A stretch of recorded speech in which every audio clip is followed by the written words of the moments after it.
सिगाङाव माबा मोनसे जि रिकमेन्डेसन हरदोंमोन बिटिसि काउन्सिलनिफ्राय बे रिकमेन्डेसना जाहाथे खुनु कारनाव गोदानै जाफिना आरो बेखौ उइथड्र खालामनायनिसो खामानि मावनांगौ होननानै जों दाबि दैखाङो आरो जों खावलायो। गोजोन्थों। थोजासे एमएलए थासेयावबो खिन्थु दिनैनि बे बिलखौ माने रावबो माने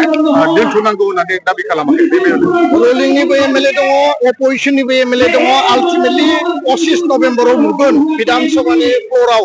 126 जन एमएलएनि गेजेराव सोर मा बबे पार्टिया माबायदि रल लायो जों बेखौ फैबाय थानाय समाव गणतान्त्रिक आन्दलन जागोन। आइननि सुप्रिम कर्टआव केस खालामनांगौबा खालामगोन। बेनि सिगां गणतान्त्रिक आन्दलननि गेजेरजों आसाम सरकार भारत सरकारखौ थाखानाय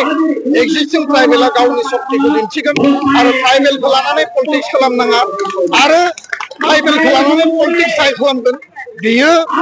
मोनसे समाव ट्राइबेलनियावनो आथिं हमफिननांगोन। बे बाथ्राखौ दिनै स्पष्ट बुंनो गोजोनथों। जायनायाव सनापुरनि बे मिनि स्टेडियामाव विशाल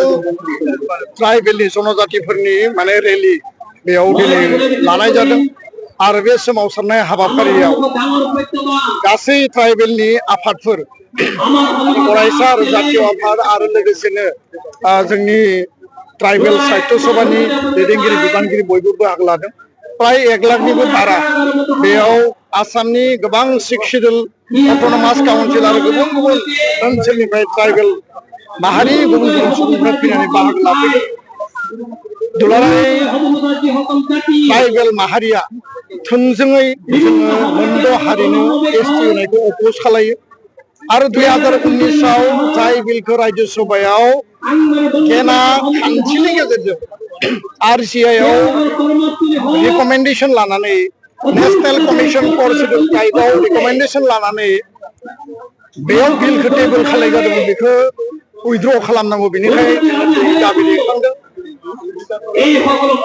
मोनद' हारिया गासै बिथिंजों जौगानाय मोनद' हारिनि सुबुं अनजिमाया गोबां आरो मोनद' हारिखौ गोदानै ट्राइबेल खालायोबा थाखानाय 45 लाख 14टा जि ट्राइबेल माहारिफोर दङ बिथांमोननि राजनैतिक संबिधानिक आरो लोगोसेनो जोंनि पन्सायतनिफ्राय भिसिडिसिनिफ्राय जेराव 6 शिड्युल दङ गाव सभानिफ्राय लानानै 3rd ग्रेड 4th ग्रेडनिफ्राय लानानै एमसिएलए आरो जेनेरेल मेम्बारनिफ्राय लानानै एसेम्बलि आरो पार्लियामेन्टनिफ्राय लानानै गासैबो जोंनि राजनैतिक अधिकारा धंस जागोन। जोंनि स्कुल कलेज इउनिभार्सिटिनि एडमिसन मेडिकेल इन्जिनियारिंनि एडमिसन रिक्रुटमेन्टनि बेलायाव आरो लोगोसेनो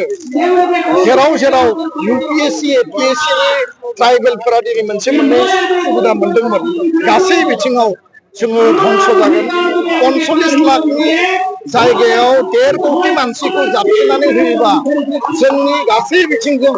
जोङो गोमालांगोन आरो बेखायनो कुनु बिनिमयाव कुनु कारनाव मोनद' हारिखौ एसटि खालामनायखौ आथिखालनि थाखानाय ट्राइबेलफोरा जोङो हास्थाया। ट्राइबेला ओरैनो बिनानै मोननाय मुवा नङा बेसाद नङा। ट्राइबेल जानो थाखाय केरेक्टारिस्टिक्स नांगौ माने क्राइटेरिया नांगौ आरो बे क्राइटेरिया बे मोनद' हारिनियाव गैया। फारसेथिं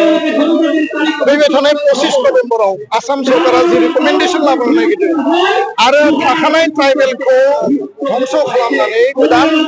मोनद' हारिखौ ट्राइबेल थिसननायनि थाखाय भारत सरकारनो जि रिकमेन्डेसन होनो नागिरदों आसाम बिधान सभायाव बेखौ बन्द खालामनांगौ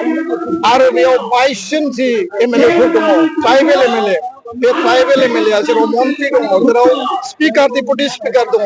बिथांमोना बिनि सायाव लानानै खामानि मावनांगौ आरो बेखायनो दिनैनि जि सुबुं अमा बे जास्ट मोनसे ट्रेलार आरो जुदि सरकारा जबरदस्ति खालायोबा क'क्राझाराव रेलि जागोन धेमाजियाव रेलि जागोन जनायाव बा मरिगावआव रेलि जागोन डिफुआव जागोन राभा आसामाव रेलि जागोन आपार आसामाव डिब्रुगड़आव रेलि जागोन जेरावबो ट्राइबेलनि सुबुं अमा आरो आन्दलन सोमावसारनाया जागोन आरो शक्तिशाली स्ट्रं गणतान्त्रिक शान्तिपूर्ण आन्दलन जागोन। जों कुनु हारिनि हिंसा खालामा जों इनाय लुबैया बिथांमोना मा अधिकार मोनो जोंहा बुंनो गोनां गैया खिन्थु थाखानाय एसटिखौ धंस खालामनानै बेयाव एसटि दाजाबनायखौ जों अप'ज खालामो बेखिनि बाथ्राखौ स्पष्ट